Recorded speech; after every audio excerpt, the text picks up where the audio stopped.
are out.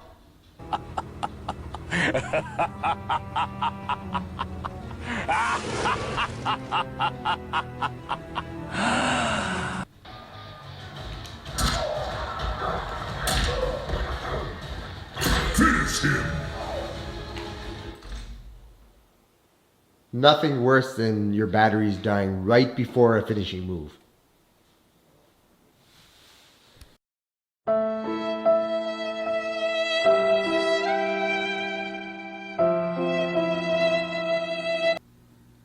What are we looking at today? We're looking at the dual charging station for the PS4 and the dual conductive charging station for the Xbox One.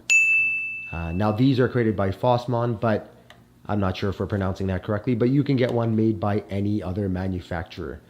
Similar to the one that we have for the Switch, they're very convenient. They save you a lot of time in charging.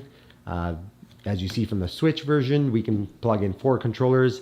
The other end is a USB connector, which allows you to plug it into any USB port and any AC adapter that accepts USB, or even directly into the Nintendo Switch.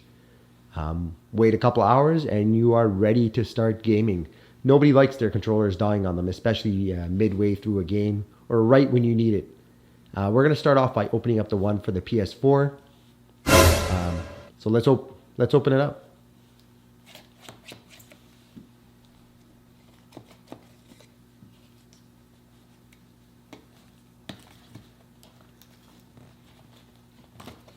Now, as we know, the Switch controllers have a battery built in, so it's not replaceable. Same with the PS4, built-in battery. So these chargers are basically are like little docks that you can put your controllers on, and they allow you to charge your controllers, and they're ready for the next time that you need them. It's a lot more convenient than having to plug it into your console or into a separate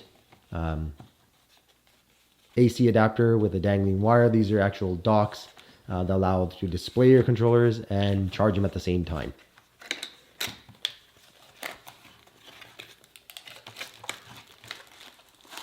Now, that problem obviously doesn't exist as much with the Xbox One because the batteries are replaceable, except for the new Xbox One Elite 2 controller, which has a built-in battery. But all the other ones, we're going to look at the other conductive charging station and see the solution for that.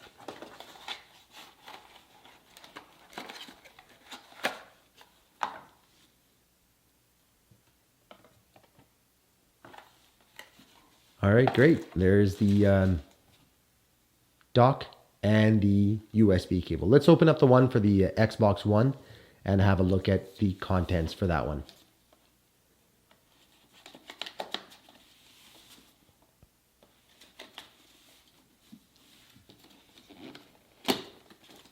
Now, this one's a little bit different. It is available in a similar setup as the one for the PS4, where it allows you to charge 2 controllers, but we opted for the 4 controller option. Now, keep in mind that you can only dock 2 controllers at a time, but it has an additional 2 more slots just for the battery pack. So this way you can have 4 controllers charged and ready for use.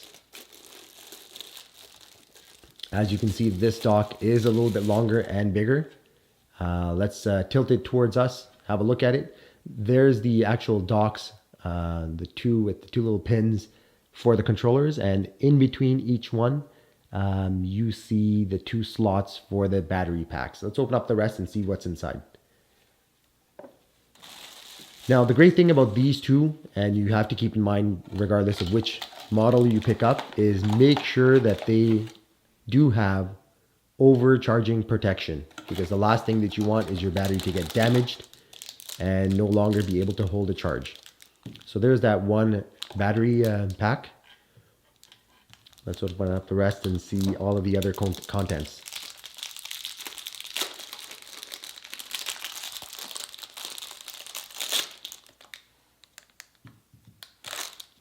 Now, we're getting back to overcharging protection. The good thing about that, what it will do is as soon as the dock knows that your battery is fully charged, it will cut off all power to either the controllers themselves or those mini packs.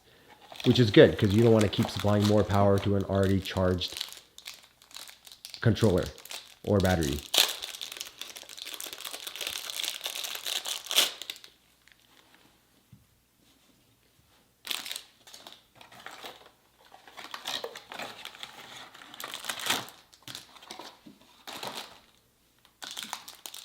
So these are both marked as being fast chargers. So they are typically faster than many of the other ones that are available on the market. And there you have it. The one for the Xbox One with the additional 2 battery packs, the dock, and the USB cable. So both of them will require that you use an AC adapter. We don't really recommend using it directly with the console itself. The console tends to shut off and on. I mean, there is an option for it to continuously supply power to your USB ports. There is a menu option within the PS4, and I believe the Xbox One always continuously supplies power to your USB ports. Regardless, we are not going to set it up that way. We're going to plug it into a separate AC adapter and have it displayed away from the consoles themselves. Now for the PS4, it's easy as just sliding them directly onto the dock. Now, if yours is plugged in, it will start charging. Ours is not. So you won't see any indicator lights in the front, but usually you will see indicator lights letting you know that it's charging or if it's fully charged. Next up, we're going to look at the Elite first generation controller. Unfortunately, the paddles get in the way, so you definitely have to take those off for this to work out properly. And then take out the batteries, put in the battery pack. And it's just as simple as putting it directly on the dock. We're not going to put it directly on the dock right away because there are 2 extra battery packs that need to go into it first. Otherwise, they're not accessible and you won't be able to do 4 battery pack charging. You'll only be able to charge 2. So those are both in. Those will start charging right away if it's connected. And now we can put on the other 2 controllers on top and be ready for some 4-player gaming on the Xbox One. So similar to the one for the PS4, just goes directly on there. You don't need to snap it on. This one has 2 little contact points that will give it power right away. And as always, thanks for watching. See you guys next time.